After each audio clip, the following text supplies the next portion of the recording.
आजचा आपला विषयच आहे सागर कारंडे. कारण आत्ताच मी जस्ट प्रोमो पाहिला ना, त्या प्रोमोमध्ये मी पाहिलं की सागर कारंडे आणि तन्वी या दोघांच्या मध्ये भांडण लागलेलं आहे. आणि हे भांडण चाललेलं आहे कुठे, किचन एरियामध्ये. बरं, तिच्या बरोबर जोडीच्या बेडीत कोण आहे, रुचिता. रुचिताचं एक्सप्रेशन असे आहेत की तिला तो तन्वीचा जो आवाज आहे तो सहन होत नाहीये.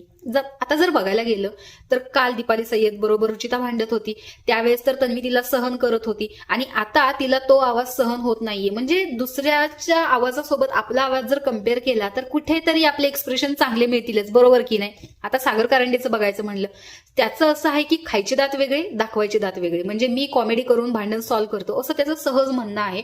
पण प्रेमाची जरी भाषा असली तरी ती खूप सॉफ्ट असते.